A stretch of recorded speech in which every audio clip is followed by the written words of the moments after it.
everyone to the May meeting of the Multimodal Accessibility Advisory Council. We generally just get started with introductions for starting with the council members, and then we've got a small enough group that would love to hear from folks. We're a mayorally appointed council that focuses on making sure that the voices of people with disabilities are heard in our transportation network planning. My name is Karthik Balasubramanian. I serve as the chair for the MAAC. I'm a professor at Howard University in Information Systems. I have an eye condition called Stargardt's macular degeneration.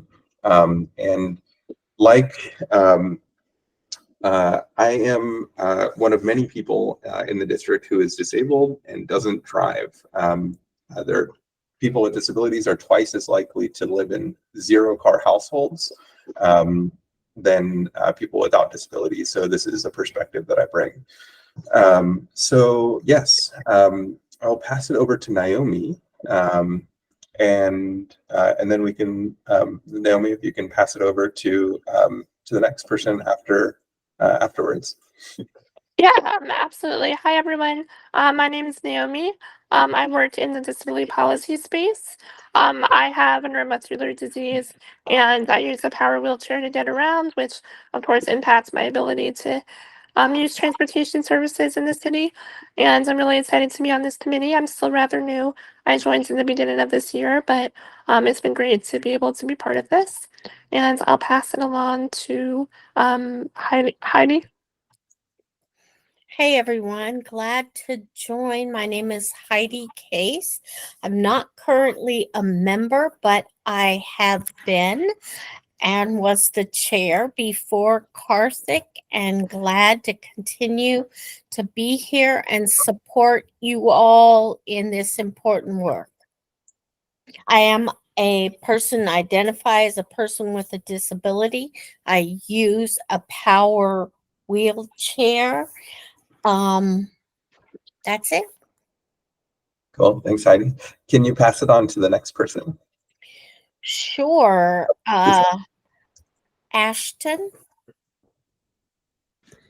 Thank you. My name is Ashton. I live in Ward 6. I do not have a disability myself yet, but I have loved ones who live with disabilities, and so I am here hopefully as an ally and someone who can learn from the perspectives that you all bring, and hopefully advocate for a transportation network that better serves the many folks who live with a wide range of disabilities in the district and to visit in the district. And with that, I will pass to Leonard.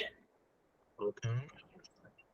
My name is Leonard Stevens. I'm from Project Acton, and I identify myself with Asperger's syndrome, as well as anxiety, as well as panic and anxiety attacks.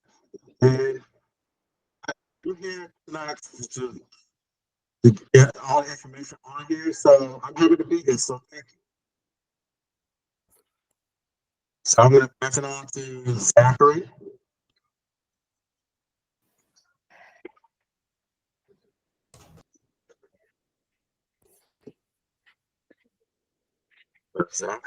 Leonard, we are having a little bit of difficulty hearing you. Can you maybe come a little closer to the computer? Yeah. Okay, Can you? my name is Leonard Stevens. Yeah, my name is Leonard Stevens from Project Acton. I identify myself with autism, and I'm happy to be here as well. Sorry about that. Great. Thanks, Leonard. Welcome. Leonard, do you have earbuds in or anything that might be impacting? Okay, thanks. Zach, do you want to go next? Yeah, can you hear me now? Yeah, we can. Okay, perfect. Hi, everyone. I'm Zach Smith. I am the liaison to the MAAC with the District Department of Transportation.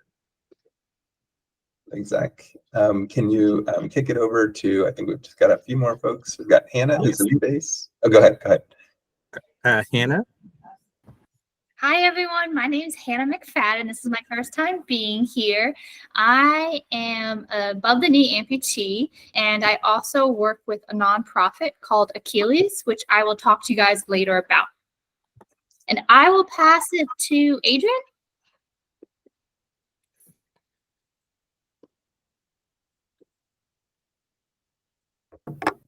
Hello, can you hear me? Yes, we can.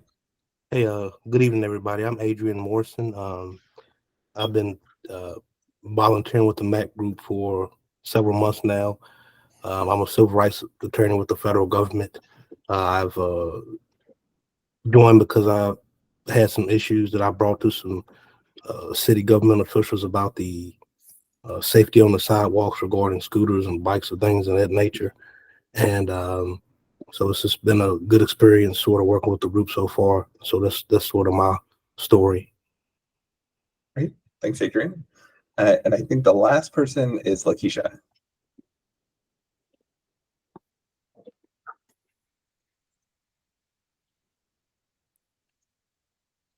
Hi, this is Lakeisha Love, Chief for Transportation Equity and Inclusion for DDOT. Great. Thanks, Lakeisha. So I think we can go ahead and get started. Unfortunately, we don't have quorum because Kelly's not here, and we have a pipeline of nominees, but MODA hasn't executed yet. So we don't have quorum, so we can't pass any resolutions. But I think we can still have a good informational meeting. So today we've got lined up a few different things. So basically, we've got a presentation from Hannah about Achilles, conversation about modal hierarchy. This is something that from the BAC and PAC also have been talking about, basically codifying uses of the kind of uses of the street, and I can kind of bring up more information when that agenda item comes up. Then last time we had a presentation and a very short discussion with the DDOT acting DDOT director, and we started to put up a document together of follow-up questions. So we sent a document before she came, and then they sent responses, and then we've got some follow-up questions that we've got a document. We got a document for that we can put together. We can continue working on that follow-up question document. And then I'd like to also spend a little bit of time talking about future people that we'd like to invite to the MAAC. So I think maybe we can just go ahead and get started with Hannah. Do you want to take it over? Carter, Sure. can I ask you one question? This is Heidi before she starts about members. Who was it you said couldn't be here? Kelly couldn't make, so Kelly's sick today. So Kelly has gotten through the MODA thing. yes, Kelly is on. Yes, Kelly is on. How many more do you need? Because I've got someone who can work on this, maybe to support you all. How many more do you need? So it depends. So it depends on where. So we've got Lizzie, who is in the process. Helen's resigned. So we need. So we've got 2 more seats essentially. So. Got it. Okay. I apologize, Hannah. No. Appreciate No it. No worries. Okay. Hi, everybody. So my name is Hannah, and I am the regional manager at Achilles International. And some brief history about what is Achilles International. It's more than just the tendon in your foot. We are based in over 15 different states, a major one being in Washington, D.C., New York City, and we help athletes with any type of disabilities. It can be physical, learning disabilities, health-related issues, and we host these free workouts. And at these workouts, it can be if you want to run 30 minutes and you just want to meet people, you come out. If you want to train for the New York City Marathon, you come out. So we have a wide range. I know people hear the word workout and they get a little nervous. It is at your own pace. And what we do is we have people, our members come out, our athletes, and we have volunteers who have gone through background checks, who have gone through personal training on how to run with somebody with a disability, and they'll partner up. So it's definitely something, our major goal is just to get members out in the community being active and healthy. But a huge part of it is also the social aspect of just meeting different people who you normally wouldn't encounter. And then the very cool part of what we just did is with the DDOT, we launched an adaptive cycling program. And so with this cycling program, it comes with hand cycles, which basically, if you're spinal cord injury, amputee, you can use it. We have tandem bikes for those who are visually impaired or even have CP. You can ride with a guide. We have recumbent bikes, which is actually great for like stroke victims, CP. So we have all these free bikes, and they're this and it's long. yeah, and so it's really exciting. And we meet twice a week. We meet Wednesdays at 6:30 p.m. and then we meet at Saturday mornings at 8:30 a.m. and we run on the National Mall.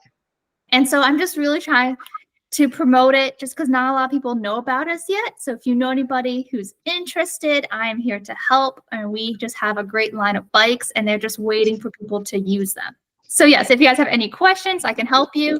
I'm going to drop just the link of the Achilles International, and then I'll also attach my email for anybody who has questions.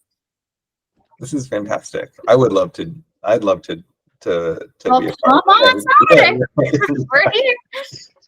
Yeah, cool. Nice. Yeah, and we can put a link on our website too. Yeah, this is fantastic. Other than just kind of spreading the word out or getting the word out about the National Mall workouts, anything else that you wanted to mention? I think for right now, that's really it. We're just kind of really wanting people to know what opportunities out there in the community. And this is kind of the first program when it comes to adaptive cycling that's offered in DC. And so I know we have people from Virginia who are coming in. It's completely free. So I think for right now, it's just spreading the word. And then maybe as things kind of escalate and just in the future might be some bike laws. But right now, it's just letting people know that we're here. Hi, Heidi. What's up?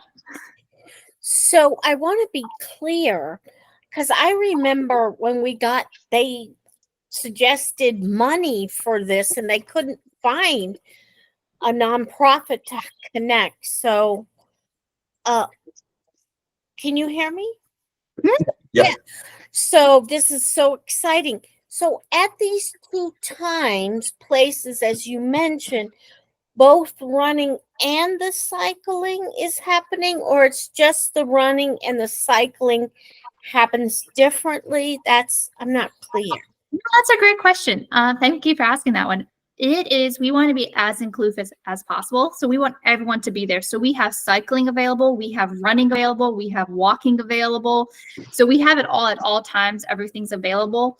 The only times we might have to postpone or cancel is if it's heavy raining, just because some people don't like walking in the rain, running, and then the bike's going to be destroyed. But other than that, we are outside every Wednesday and Saturday. You will see us there.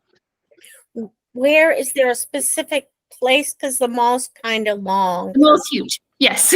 So what we like to do is, please don't just show up to the mall. We like to meet at the Starbucks on 325 7th Street. So it's kind of right by Constitution and Madison. I'm trying to think of my maps here. And we meet at the Starbucks just because it's right across from the Navy Archives Metro stop. So we have a lot of athletes who commute that way and guides, so we can pick up everybody. Starbucks is there if people need any last minute restroom breaks, any drinks. And then we all kind of walk over to the National Mall, just on that Constitution Madison. And then we split up. And then people just go as long as they want for as far as they want, and they come back. And sometimes we do socials, like we'll go out for pizza, ice cream, do things in the park. And then, so we kind of are just always there. And I think, go ahead, Heidi. I just have one more question. Are you aware, because I would love to see, but I don't know if you do this, the NRH, National Rehab Hospital, has a program, involves different things, but definitely on Saturday mornings, it's workout, and it's supported by some people who are trainers, a lot of people who are PTs, and we get to use all the PT equipment that they use all week for working out. And it's all people with disabilities. There are some evenings when they have like chair yoga, boxing, chair, you can be, I've been in as a chairperson doing the boxing. I just wonder if there'd be any way to have someone go talk to that person who runs all that and go and get to do a 10-minute spiel.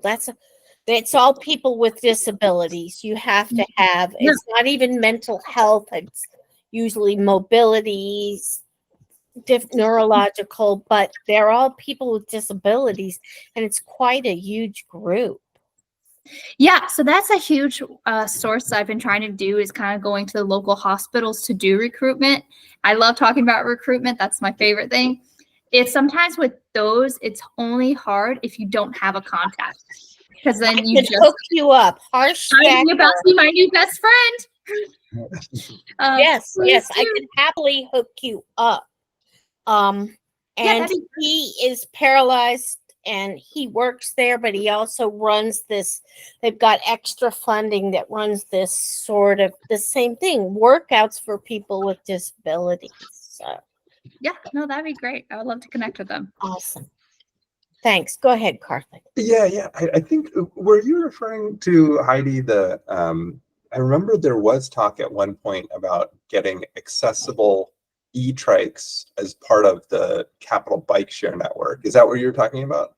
They have always said no, and because their so they say at the time, I don't know newest developments, that the things that they hook into, that no accessible bikes could do that. But back when Che was was still a council member, he said, we'll give X amount of money to create this option. But a nonprofit has to be willing to do that. Yeah. So I didn't know if this is an extension of that or something Achilles. Well, it sounds like you work with DDOT. Are you getting funding from them for some of this? They helped us launch it, definitely. So they are savings grace in this. Thank you, DDOT. I think for that one, it might be a different situation. For us, it was just more really like adaptive cycling was the heavy emphasis on this one. So I'm not sure about the other part, but this one, yeah, they have helped us.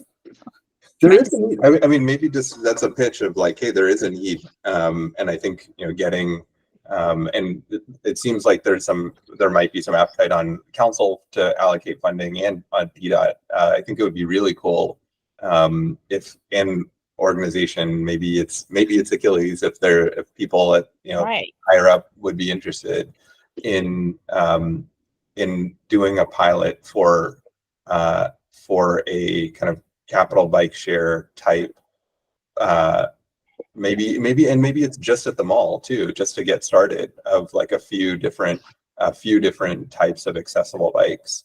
I think it would be a really cool pilot, I think. Yeah, definitely. So yeah, I don't know, maybe if you can kind of run more equipment, that's fine. yeah, run it. Maybe you can kind of run it up the chain and we can see, because we would 100% be behind that. So yeah. See what they say. Cool. All right, cool. Well, anything else, Hannah? That was it. Thank you, guys. Okay, perfect. Great. Well then, thank you. I wanted to then go next to a discussion about modal hierarchy. This actually came from the Bicycle Advisory Council, and I thought it was a really great idea. And I talked to them about potentially bringing this up at the MAAC, and they were very supportive. But basically, every time there's and let me actually just preface this before I actually dig into it. Basically, every time there's a major street design, it's like kind of like we're reinventing the wheel every single time. Like every time we try to change a street, and we look at our transportation network, like it's like block by block, and it's not holistic. And ultimately, what we end up with is like a whole mess of stuff that is by and large not accessible it deprioritizes basically anyone who's not in a who's not in a car, not disabled, or disabled, low income. Is basically like the opposite of what we want. Like, you know, in terms of accessibility, in terms of equity, like our transportation network does not reflect our values. And basically the idea for this modal hierarchy document is basically to say, okay, if we believe in accessibility, equity, sustainability, this is how we would like to see the prioritization of streets go. And that is essentially, you know, like that's essentially the conversation that the Bicycle Advisory Council had. And you know, and this is just lifted straight from their work. I made a couple tweaks, and I would love to just kind of have this as a conversation. Unfortunately, we can't vote on it today because we don't have quorum. But I would love to just kind of broadly open this up for a conversation. I'll frame it out a little bit more. But basically, you know, the idea for this kind of modal hierarchy means, you know, modal is kind of the different ways that you can get around a transportation mode. It's a car, it's a bike, it's a bus, it's a wheelchair, anything that like how people get from A to B. And basically the idea behind this document is let's come up with a set of principles for how we use our streets. You know, like every street from curb to curb, you know, from, you know, I'm, you know, right across the street from 4th Street. So 4th Street is, you know, let's call it 40 feet from curb to curb. You know, like how should we allocate those 40 feet in a way that should be, in a way that kind of is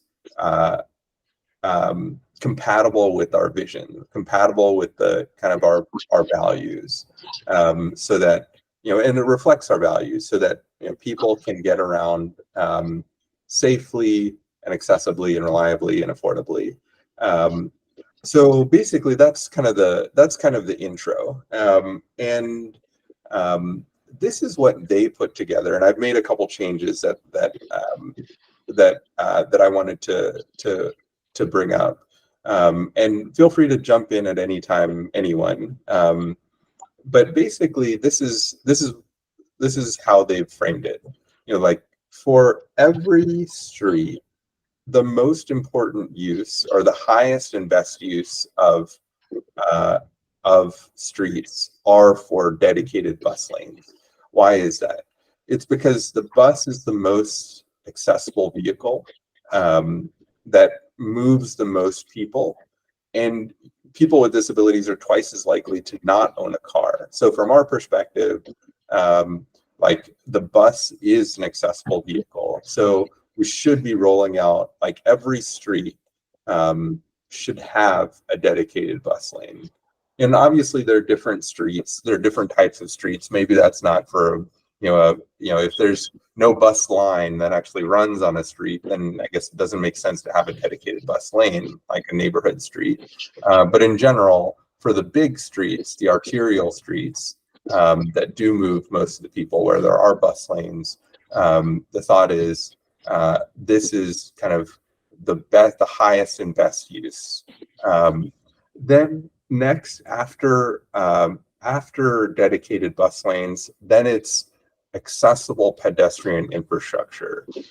So especially on our big arterial streets, the next best use after bus lanes is widened sidewalks with plentiful curb cuts that are specifically for people, and specifically for people with disabilities. And we know there's something called the curb cut effect, that when you design for people with disabilities, there's so many other good things that happen from that. People with strollers can get around, people with people who are older folks can get around more easily. It's just a kind of easier way to navigate the built environment. The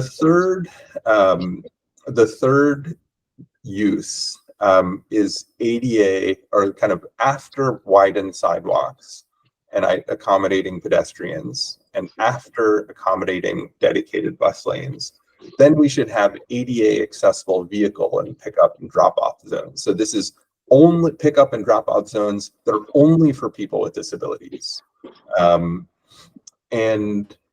Basically this is a vehicle pickup and drop off where so metro access vehicles, for example, or private vehicles that are picking up or dropping off people with disabilities. That's the kind of the third use in kind of the hierarchy. Then after that, protected bicycle infrastructure.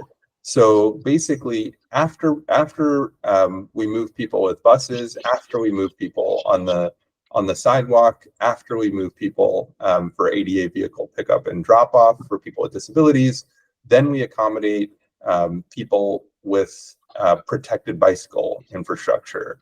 This in general is smaller than car infrastructure, and it's also less, so it gets cars off the road, and the more cars that we can get off the road, the easier it is for people who actually need a car to move around.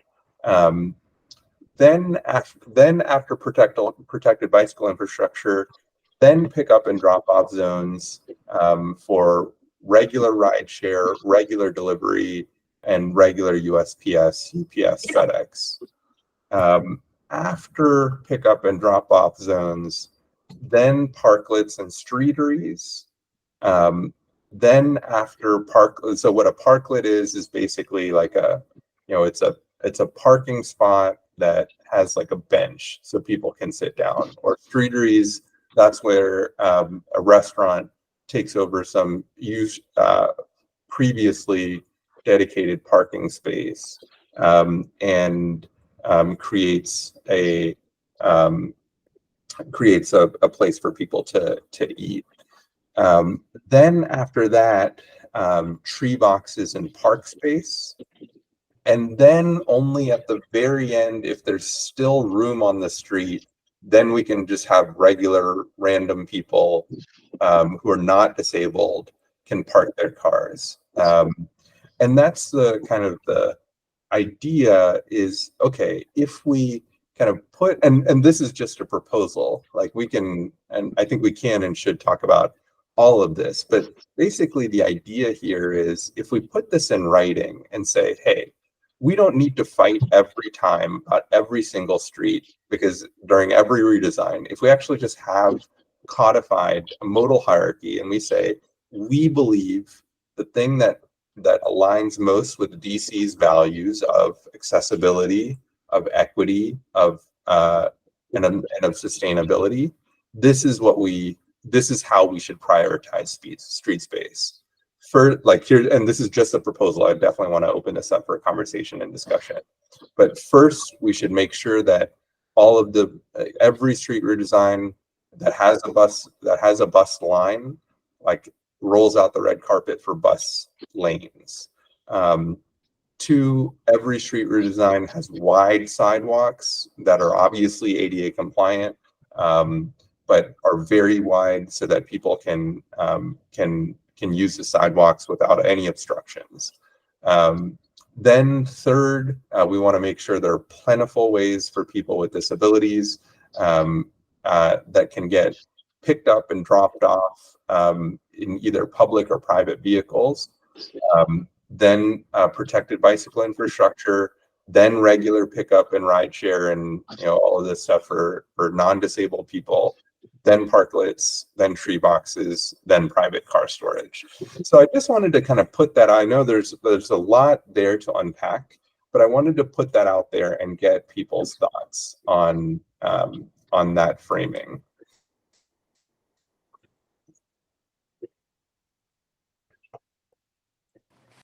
In my opinion, I feel like potentially the second one, the pedestrian one, is more important than the first one. The first one. Because you need sidewalks to be able to get to the buses, to be able to get to any of the other forms of transportation. And I just feel like it's really essential that sidewalks be accessible. Yep. No argument from me. So that was mostly just starting from there. I added the ADA. The Bicycle Advisory Council didn't have ADA vehicle parking or vehicle pickup and drop off zone, so I added that. But yeah, no argument for me. I agree. So switching public transportation infrastructure like dedicated bus lanes with accessible pedestrian infrastructure, I'm all in. So I switched that. Oh, let me actually kind of put that back up. So I was gonna say, are you telling me bicycle passed exactly what you showed us? But Oh, now yeah. you explained, you've added that. I added that. Yeah. Yay, Karthik. So yeah. So okay, cool. So I switched 1 and 2. I'm totally with it. What else?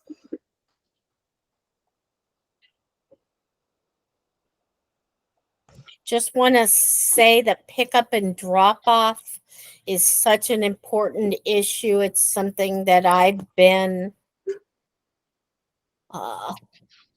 pushing for, and specifically focused for people with disabilities. Mhm. Because currently, as I understand it, and Lakeisha or Zachary, correct me, the PUDOs that they have now are not disability specific. Yeah, they're not. And I do think if that isn't managed, that's a possible ADA violation.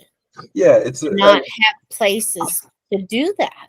and from my perspective, like, you see the PUDOs, like, some PUDOs work okay, but then you have these selfish people who decide to just park their car and ruin it for everyone, and it's even worse for people with disabilities. So I think, like, actually, creating an accessible PUDO, especially in dense areas, we have to do it. That's my thought. I hate tree boxes. That I'm glad is on there, and it's way down there Yeah. because the way the little fences, those metal things, we've had, people with multiple disabilities. So we had rear exit for my wheelchair, but my friends are people with disabilities. Yeah. And then if we get where I can get the wheelchair out, they can't open the door Yeah. of the tree box for someone who's got a walker and needs, so I love that. The last thing, the streeteries, and Lakeisha and Zachary also, I really would like to hear. The DDOT has promised forever, all through the pandemic, they keep setting further out the dates at which they're going to require streeteries to be ADA accessible. The last one promise big time was January 2024. Clearly that didn't happen. At least if it's happening, I don't know how there's accountability. But could either of you, Lakeisha or Zachary, answer the question about is that now?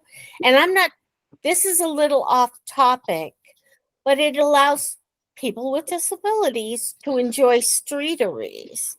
Because if they're not flush with the street, they're step downs, people in wheelchairs, and all of those things.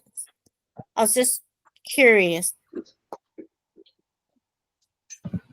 This is Zach. I can't give a specific date on that, but I have talked to Xavier about the streetery program, and he says that they are becoming more ADA compliant. But what I can do is follow up with him and with the streetery program manager on that. I would love to hear. Yeah. What is it that's happening? Do they have to have a plan in place, and how long do they have? Whatever regulation is currently, I'd appreciate it at some later date.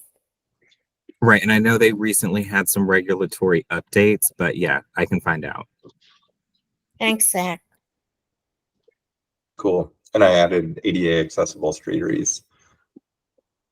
to this. And the one thing, the ADA number 3, accessible vehicles, I don't know if you need to put it, but they put up so many things around where curb cuts are that wheelchair taxis, because they like to drop us off by the curb cut. Because in the middle of the street, then I got to go down the street to get to it. So, anyways.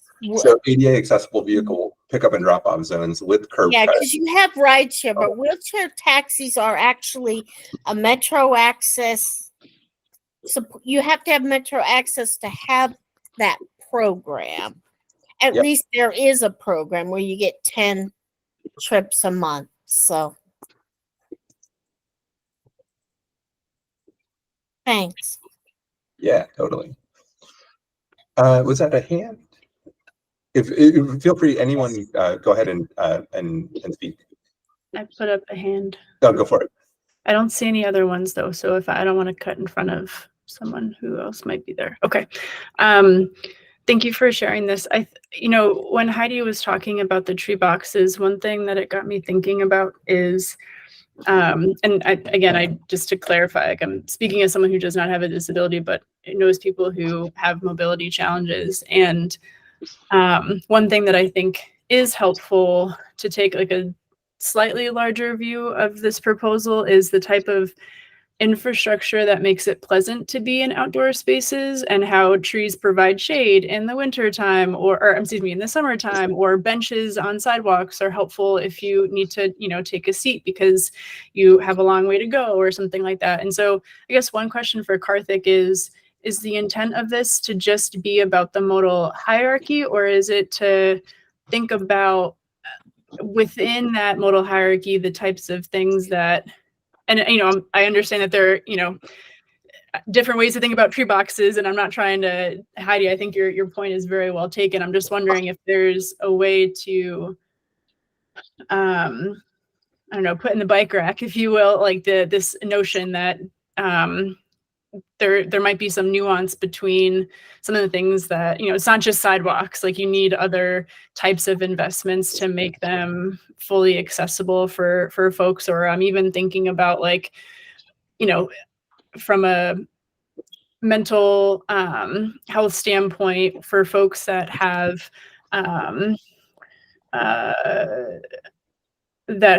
sensitivity to different stimuli, like being in a very busy, loud place, like might be very overwhelming on the metro system. Or if you don't have good signage, and you struggle with anxiety, you might, I don't know how wide you want to go with this, but I'm curious, Karthik, what your take is on, is it just the modal hierarchy, or are they also gathering kind of ideas for how to think about this a little bit more holistically?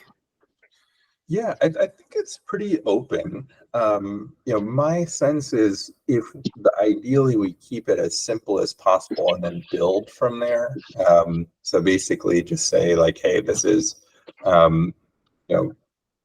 this is our kind of general, like, if we, and maybe even like this is too, like, the stuff, the tree boxes in park space, like maybe that's even kind of distracting a little bit from the point of like, hey, like the people who are most important and we should kind of roll out the red carpet for, because it's the highest and best use of space, are pedestrians. And specifically making accessible pedestrian infrastructure, we have to make sure that every big street has this. And then buses, then ADA pickup and drop off, then bicyclists, and then regular pickup drop off. And then pickup, drop off, and deliveries, etc. So I don't have a strong opinion. I think what I would like to do is just kind of take our best shot at making a list like this, and then kick it back over to the Bicycle Advisory Council and maybe even the Pedestrian Advisory Council, and say, hey, like this is what we think. We would like the streets. This is like a set of principles that we think, that DDOT should follow, or the city government in general should follow for every redesign. And if we put forward and we pass this, if we can get Bicycle Advisory Council and the Pedestrian Advisory Council to sign on, that would be, I think, a big strong statement to DDOT council and the mayor's office of saying like, hey, we all believe that this is how we should be doing this. My sense is the more detailed we get, the less likely it is that we'll be able to get consensus across the three councils. But I could be wrong. But my sense is the best way to probably approach this is just like to keep it relatively high level initially, and then once we get consensus around high level, then we can do another round of digging deeper and being more detailed. Yeah, I think I appreciate that. I think the one thing, and sorry to jump ahead of you, Heidi, but just one closing comment on this is that, you know, one way to maybe think about it is instead of like what treatments you would make to streets, it's about who you're planning for and who you're designing for. And so, you know, people with disabilities, in my opinion, you know, should be high on that list. And if that might be that they rely on metro access cars, or it might be that they're a pedestrian, or it might be that they ride a bicycle. And then you know, you can kind of continue that hierarchy of pedestrians, you know, bicyclists, public transit, whatever, you know, the order is, but that it's more like person centered rather than just like, we want wider sidewalks. Like if we want to think about this holistically, we would want to think about it as what do people with disabilities need when they think about the built environment, and actually leave all those details out for this part of the process, so that you don't get into that place where you're trying to articulate all of the, you know, nitty gritty parts of it. But I'll be quiet. Thanks, Heidi, for that time. No, I might have done, I think we miscommunicated. I don't want to get rid of trees. What I mean by tree boxes that's bugged me, and that's why it jumped in my head, is when they put that little fencing around the tree part. It's not the tree itself. That's like supposed, in my opinion, supposed to make it look better, cuter, upscale, hell if I know. But it actually can stop your car door from opening, but not take away trees. So that's what I meant. So maybe my part was getting into the weeds and not the bigger picture that you're trying to. I love trees, Ashton, and I'm for you. We do need those. All kinds of people need, yeah, for lots of reasons. And actually, that's reminding me that, so Adrian, I would love to get your thought here too, is I wonder, so Adrian, you've often brought up this very significant, frustrating problem for me and a lot of people also, is scooters terrorize people on the sidewalks, both when they're in operation and when they're just strewn in the sidewalk. There is technology that can force scooters to be parked in certain places. So I think it would be great to also add here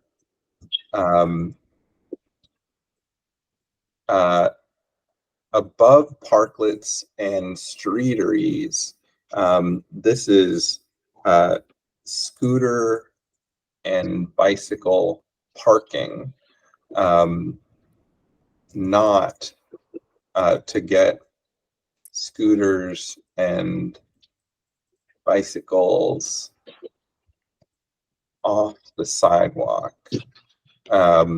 So basically, like, even before, again, like before, like all of this other stuff, like if we want scooters and bicycles off the sidewalks, because any of those vehicles can stop wheelchairs and wheelchair riders from being able to traverse the sidewalk. And we've also talked about this as being potentially good to daylight intersections, in the sense that they force cars to not be parked in certain areas, so that when people are crossing the street, drivers can see people, because if you've got a car parked there, a driver who's going straight or taking a left or right might not see someone who's trying to cross the street, especially people who are lower to the ground. And actually, Kelly brought up a great article that focuses on the particular danger of people in crosswalks, or disabled people in crosswalks who are getting killed because they're lower to the ground. So that's something that I wanted to bring up. But Adrian, any thought on this? I mean, like I said, yeah, I mean, I think that's a good thing to, sort of put that in there, because I come across, so not only, like you said, are the scooters like sort of running rampant, speeding, and, people walk up behind you, or like they'll just sneak up behind you, can't hear them. A lot of people don't ring the bells or whatever, or horns or whatever's on the scooters. Now I'm seeing a lot of electric. I mean, not even electric scooters, but like actually people like riding, like not motorcycles, but like bikes almost on the sidewalk too, sort of speeding through. I've been seeing that a lot recently. It's almost like they sort of expect you to just move out of their way. But again, like, what if you have a physical disability or mental disability that sort of your reflexes aren't as fast as a normal people? They don't know that, and you don't see them. And so that's why I'm just sort of like, I just don't think those things should be on the sidewalk until the city itself has something in place where they can safely use those things without putting other people in danger. 100%. I actually think if we can, so like, I think scooters do not belong ever on a sidewalk or either parked or in operation. And I think and that's one reason why I think protected bicycle infrastructure, like if we can because there are also bicyclists on the sidewalk. And my sense is that people who are riding bikes and riding scooters don't actually want to be on the sidewalk. My sense is that they're on the sidewalk because they feel unsafe on the street. But the problem is, like, if they feel unsafe on the street, then they end up terrorizing people on the sidewalk. So if we can make sure that they have safe places on the street, then we can get them off the sidewalk. And so they're in the street, they feel protected. Then the sidewalk is only for people who are either on foot or rolling in a wheelchair, rather than anything motorized, because anything motorized can just go in the protected bicycle lane, and then you've got the car lane and the ideally the bus lane and then the car lane. Yeah, because my concern has always been that, I've been in the city. I came to DC in law school for like the late 2000s. And I remember seeing all these bikes and scooters and all this stuff all over the place. It's like it's sort of been in the last several years that I've seen it. The only time I used to see scooters is like maybe like the pizza delivery guys. They would have scooters. Yeah. And that was pretty much it. But then like as of late, like I don't know what's changed, but like you've seen a lot of these scooters and bicycles and all these different things on the sidewalk. It's like it's become very dangerous. Then like you said, like I don't remember just all these like I don't walk very much, so I walk every day, but I don't walk a very large distance. And I just see scooters just like strewn all over the place. Like they're just like all through the sidewalk, like I have to maneuver through. Then you got all these people trying to walk through. You got restaurants that have, tables and stuff on the sidewalks already, so you're already losing a lot of foot space. And then, so it's just, it makes it very hard for pedestrians, even a healthy pedestrian, but nevertheless someone who has physical and maybe cognitive disabilities. Yep.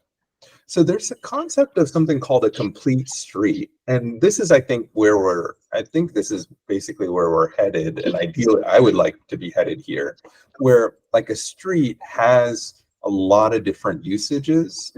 And like a complete street, like if there's dedicated space for buses, if there are good and wide sidewalks where only people who are in a wheelchair or walking on, and then there's a dedicated space for that's off the sidewalk for bicyclists and scooter riders, and maybe even motorized wheelchairs. I've seen a bunch of motorized wheelchairs use these dedicated bike lanes, which I think is awesome. And basically, there in this way, there's like no real conflict. Like, we've got the space for buses; they don't have to fight against cars.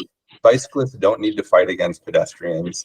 And then, ideally there's like spaces for people to just sit down if they need to. There's trees there. Like, this is kind of the ideal street. So I think that's like kind of where I think this would be kind of basically kind of pushing us towards this type of vision. Yeah, so I guess something like that would probably need to pass through the legislature, right?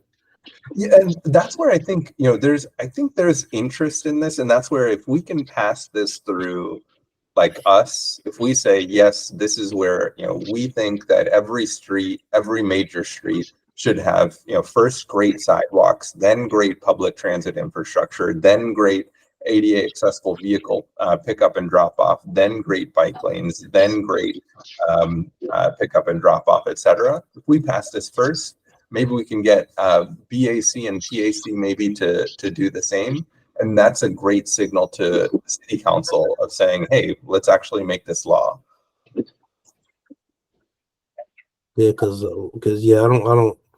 Yes, it's difficult because it's very unregulated. So I don't think people are going to police themselves. So they're going to still do what they want to do with the scooters until something is actually done. Like, people, what else is there going to do? I mean, you have to have some sort of authority to say, hey, you can't do this, or this is wrong, or something to sort of make people follow the rules or the regulations or whatever's in place. Yeah, I think like, with the scooters, at least, like, I've talked to a bunch of people who've ridden scooters. I think by and large, like, they don't really like to, because like I don't think they actually like riding on the sidewalk, except if you're evil. Like, maybe if you just like actually want to like terrorize people. I don't think most people actually want to terrorize people. I think it just happens to be the easiest thing for them to do.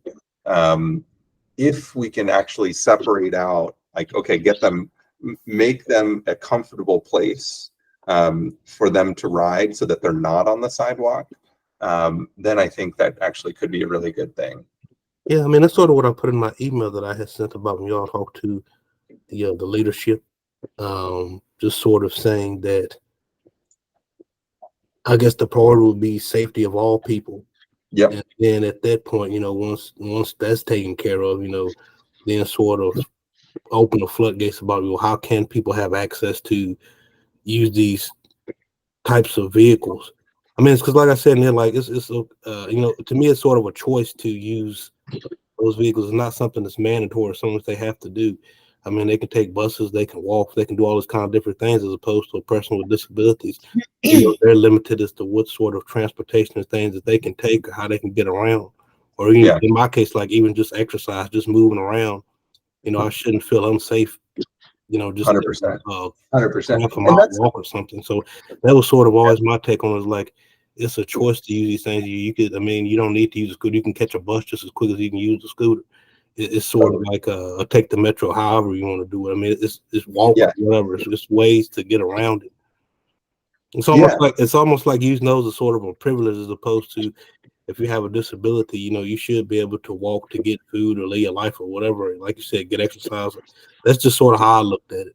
100%. And I think, like, basically the thing that is useful, like that, I had a kind of realization of, like, the vast majority of any street, if we look at any DC street, the vast majority of them, of the space, like, if you look from curb to curb, the vast majority of that's just for regular old cars.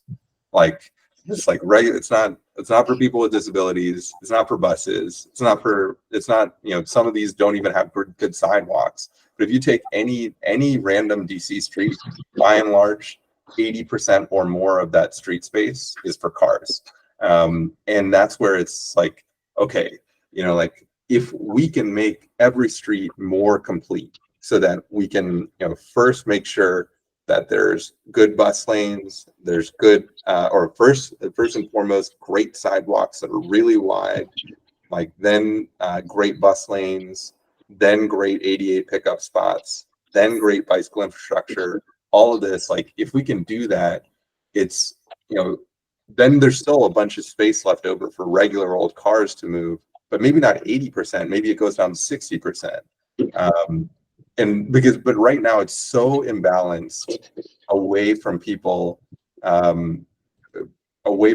who are not in cars, who are much more vulnerable, who are just like trying to get from point A to point B, that like it's really not. I really don't see the fight, like, pedestrians versus bicyclists. It's basically everyone. It's not about a fight either. It's just like right now it's so slanted towards people who are just driving, that are mostly not disabled, that we really need to rebalance this so that people, just like regular people, especially people with disabilities, can just get around safely. Yeah, I mean, yeah, no, I guess that's the issue, is how do you get to that point? Because Yeah. most of the time people are going to be focused on those sort of matters. I mean, I can tell you, like a person working for the federal government, like looking at the civil rights, so you deal with a lot of these issues, like hiring people with disabilities and diversity, equity, inclusion, all these kind of different things. But I can tell you right now, like most of the time, management and people like that, they're not focused on that. I mean, they're focused on, we got a certain amount of gadgets we got to get out. Or like I worked at OPM, for instance, so the focus on how many disability retirement cases can we get out, or all these kind of different things. And like that's what the press focuses on, that's what Congress focuses on. So how can you make yourself and put yourself at the forefront to say, we have these issues, pay attention to us, and what can we do to fix them instead of just talking about them? Yeah, I think it starts with this type of like principle. So I want to pass a resolution, and hopefully next. So like I want to, and we've already refined this document a decent amount. So I want to pass a resolution next month, ideally, and say, hey, this is what the MAAC thinks about like how we should prioritize your street space. And then once we pass this, I want to get the Bicycle Advisory Council and the Pedestrian Advisory Council. Ideally, they'll pass some things very similar, if not exactly the same. Because if we can all pass something, then I think that's a really strong statement that maybe even council, because council has the power to actually put this into law, of like saying like, hey, this is our modal hierarchy for the District of Columbia. DDOT, this is how you should spend money. Like this is like very first, like if you're doing a street redesign, of which we do many, like if you're doing a street redesign, the very first thing that you must consider is making sure we've got wide ADA accessible sidewalks. Then the next thing that you must consider are buses. Like then next thing that you must consider are ADA accessible pickup drop-off zones. I mean, I think that's what I think that's a good way to start putting things in place to actually start doing sort of different things. Because again, like I have a lot of experience in the government, and it's sort of the same with like things don't really get done until you have people in place that actually move. So like say the administration changes, and so you have Trump, for instance, and then you have Democrat Joe Biden. So you'll see when certain people get in places, they make initiatives and they actually start moving things, as opposed to if you have a president or their executive that just sort of sits on things. So depending on who you have in power, they're going to actually push the agenda and sort of make actual changes.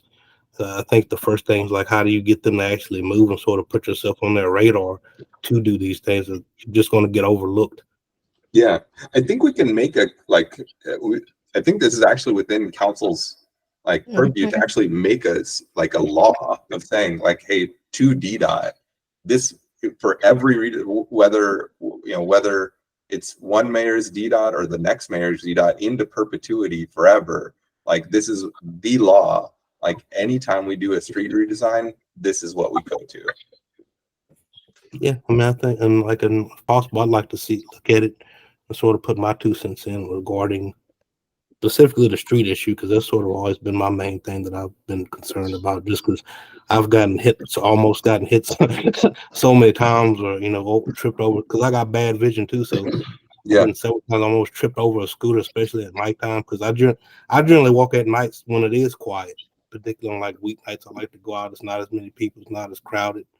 And, it's been oftentimes like when it's dark and the light is not good, I almost trip over a scooter, like if it's black and I can't see it. Yep. Things of that nature. Like people who drive those things, they don't think about this. They don't care. It's like, it's my scooter, I'm putting it here. Yep. As opposed to they don't look at it, how does this affect other people? Yep. So that's sort of, but I mean, yeah, if I could look at the legislation regarding that point, I'd like to look at it and put my 2 cents in. Yeah. I mean, I think just putting this statement out, or drafting this resolution, and passing it through the MAAC, I think will be a great first step. But I think so far we've got this should address both scooters on the sidewalk being parked and scooters on the sidewalk being used. So this should solve both of those problems if we were able to implement something like this. Yeah, I mean, like I said, I think that, like you said, the first thing is like creating some sort of written document or legitimate document, sort of saying, this is what we propose and this is what we would like to do, and then figuring out how to push that to the right people to do something. Mm-hmm. Karthik, it sounds like you have, I mean, that is the way that it works, Adrian. Having gotten and worked on some of this stuff would be get all of that done. As far as getting all 3 to agree to something, I think would be amazing. Then you go to the council member in charge, which is Charles Allen, and blah, blah. I mean, there are steps. I don't think we go straight to writing legislation. But I support you, Karthik. And I think it would be incredible if we could get something. And we may have to give too that all 3 groups support, but that's pretty powerful.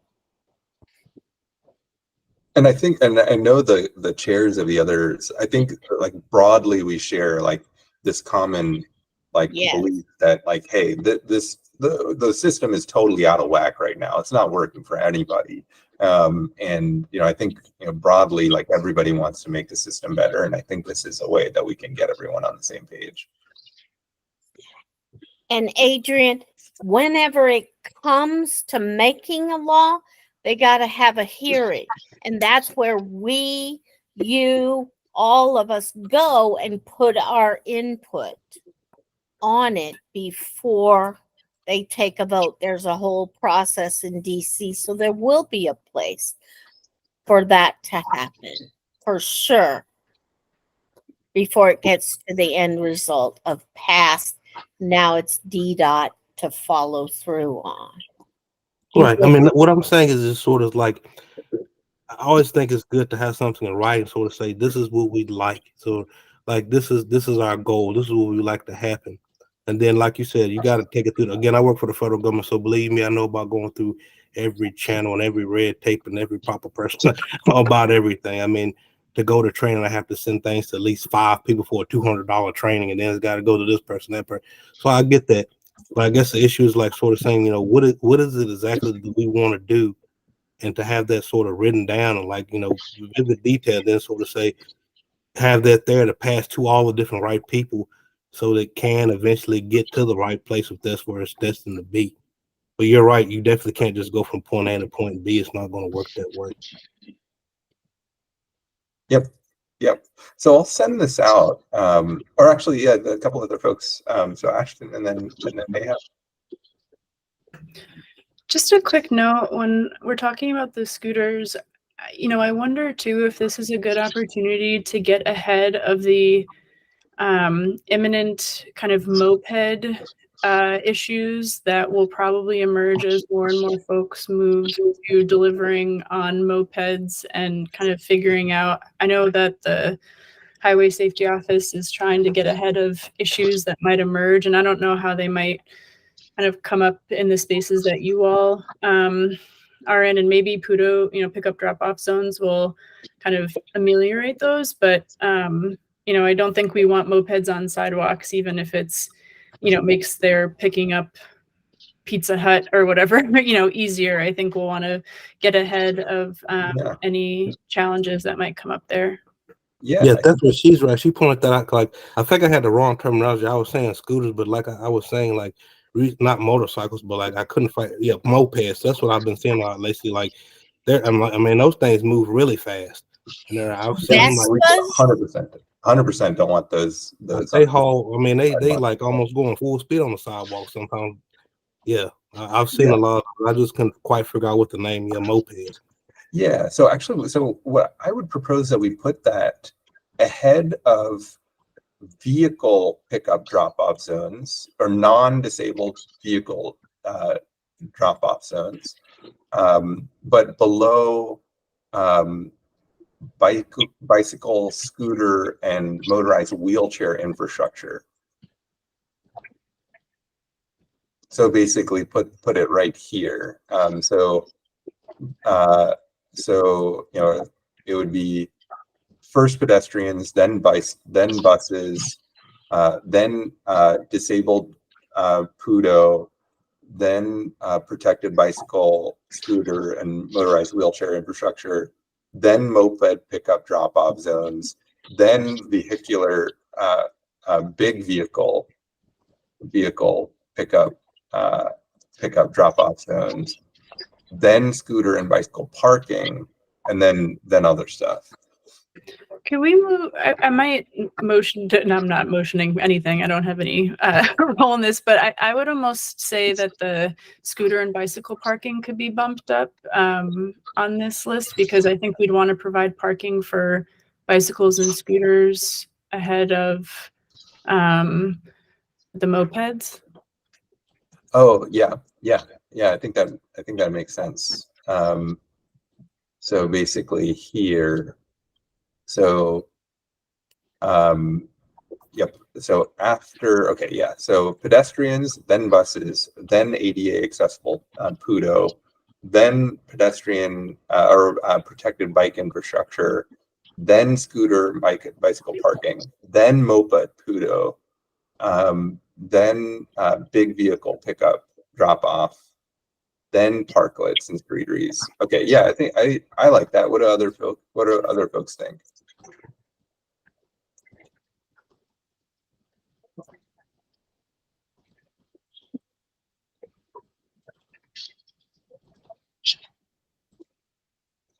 Can you go up a little bit so I can see the first two? Yeah, so the first one is accessible pedestrian infrastructure. So wide sidewalks. Okay. Then buses. Go ahead if you, I can't see. Was there someone who has their hand raised? Oh, Naomi. Oh, 100%. You should go. You should always feel free to jump in, Naomi. I'm wondering with the sidewalk bullet, if in addition to wide sidewalks, it should also mention like curb cuts. Yeah. That's another big part of it. Yep. And also, I would say another component that could be good is just like, I don't know how to word it, but smooth sidewalks or. Oh yeah. Perfect. So high quality,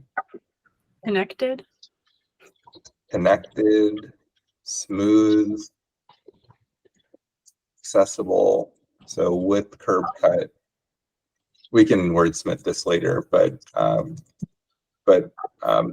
high quality, connected, smooth, accessible pedestrian infrastructure.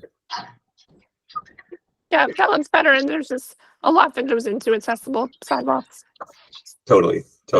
And we can wordsmith this later, but I think totally 100%. What else? So is there, Neha, you had your hand up? Yeah, I was wondering if this was in a document already, or I can create it and share it with everybody after the meeting. So what I'll do is I'll send this to you, and if you can put this in a Google Doc and send it to everyone, that would be awesome. Yeah, for sure. And I can include any remarks made at today's meeting since it is recorded. Perfect. Cool. what else yeah, and so any further thoughts from anyone?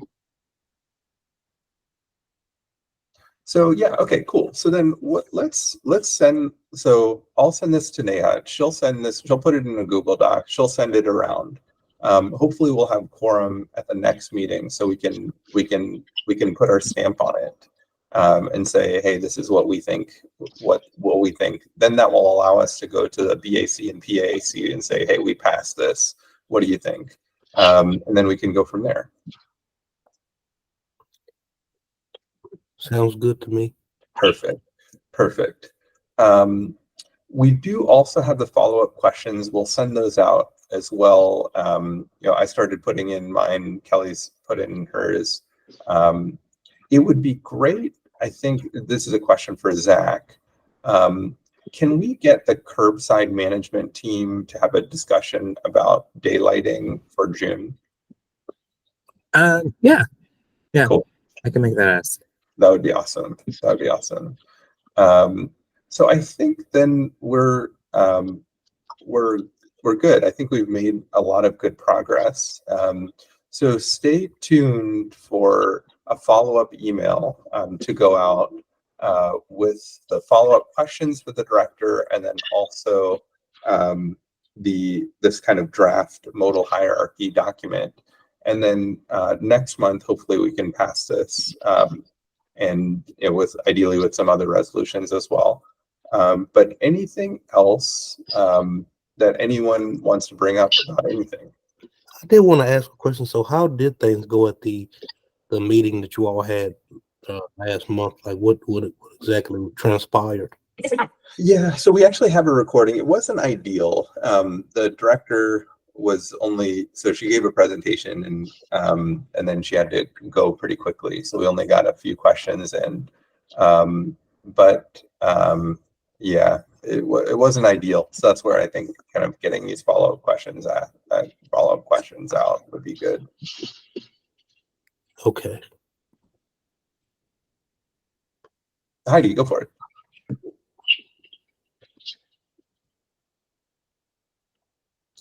Oh, you are muted, actually, Heidi. Sorry. There you go. Okay, quick things. There is that program I talked about called Transport DC. If you have Metro Access, there is wheelchair program. You get 10 trips. And one of the things they have been poor on is, and Kelly is herself got so frustrated, but wheelchair taxis and how limited their availability was and how few, etc. And so the council actually last year gave an extra $500,000 to them to run a program to pay them more to move regular drivers into wheelchair vehicles, etc. The thing is, they have a survey now before they roll out this pilot that they're asking people to fill out.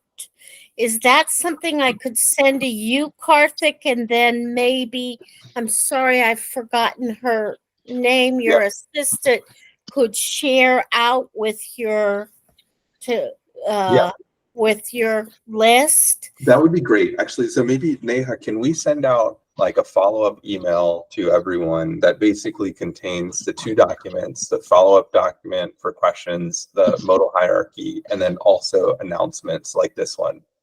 And there's a second one that a larger group of the disability community, it's called Cityscapes, but it's kind of a national organization that is focusing, it's through Smart Growth America. They're focusing on accessibility and what are all the kinds of accessibility.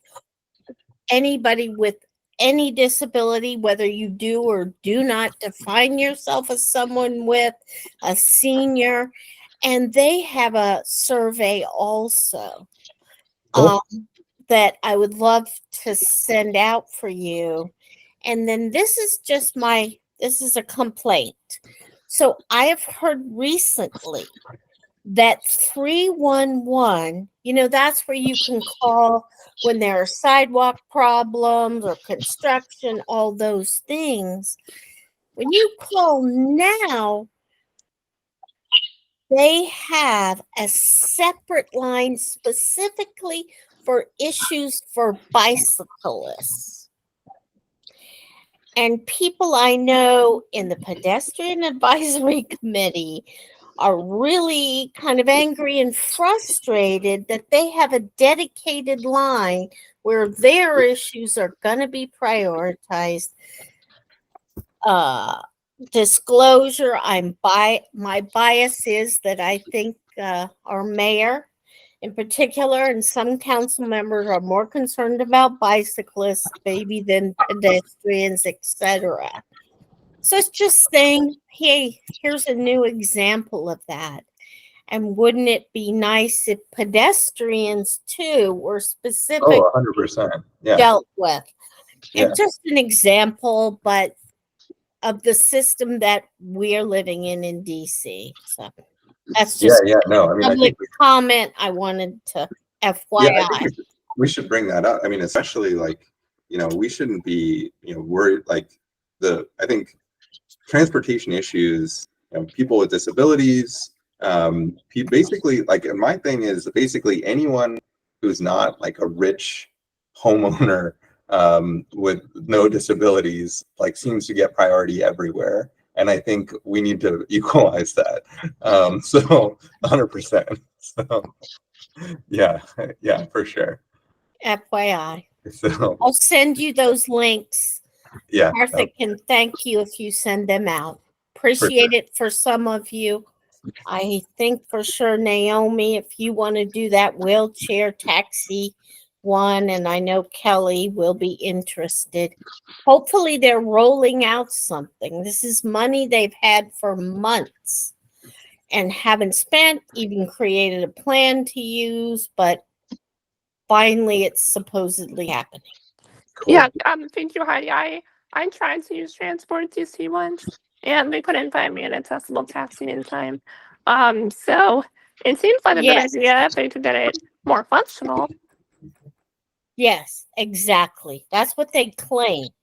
So, and if they get your name on the survey, then when they roll out this, you'll get information. Oh, great. Yeah, I'll definitely do it.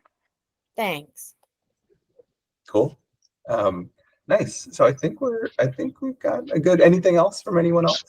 Yeah, I saw that today. They announced the Better Bus plan. Partly I see your shirt, I think, even says Better Bus on it. I'm not sure if that would be a topic for our meetings or not. It seems like there are lots of changes. Yeah. Let's I think we can actually have a contact at WMATA, so we can invite them as well, and see when they're able to. I was pretty disappointed. It seems like, like they showed us something wonderful and a lot more service, and then they like brought it down to basically what it is now, or at least that's what I see. So I'm sure it's about funding, but yeah, I would love to have them here. Yeah, I mean, I'm not happy. I mean, I know I live pretty close to you in Ashton about how they gutted the P6. That's going to be a big problem for me personally. Yeah, totally. I'll put a call out to invite them to a future meeting as well. Do you remember how long the public comment period is open? I think it starts like next week. But I'm not sure when it ends. This is for WMATA Better Bus Network. Heidi, if you're talking, you were on mute. I'm sorry, I said it's probably on their website. Yeah, let's see. I just thought of one other this is a small success. Everything we fight for, I heard what you're saying, Adrian. Sometimes it's just like being a broken record to people. A while back, about a year or so ago, Randy Clark, WMATA, decided that strollers did not have to be closed when on the bus. People could leave them open. Well, the only open space for strollers was in wheelchair spaces. So people like me have gotten, you can't get on the bus because there's an open stroller there. And there's only 2 spaces. And we have fussed and fussed because the circulator has a very different kind of bus, and it configures many more seats can go up so strollers, wheelchairs, walkers can all fit.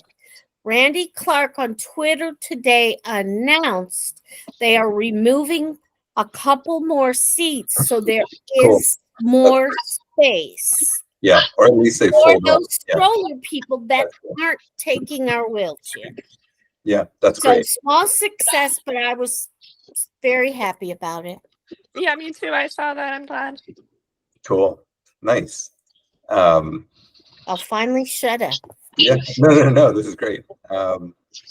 Okay, cool. Anything else from anyone else? So I was able to, so Naomi, I saw it opens on the 13th, which is Monday, but I don't see a close date yet. Great. Well, if possible, we could, have them talk before the close date. That Totally. would probably be most helpful. 100%. Yeah, so I'll invite them. We'll ask them to come to the June meeting if they can. Okay, awesome. Cool. Okay, nice. Anything else from anyone else? Just got all the information. Just got all the information. Be jotted down. Could you say it one more time, Leonard? I got all the information being jotted down on the computer. One more time. Could you say it a little? All the information that I jotted down on my computer. Oh, okay, great. Nice. That's great.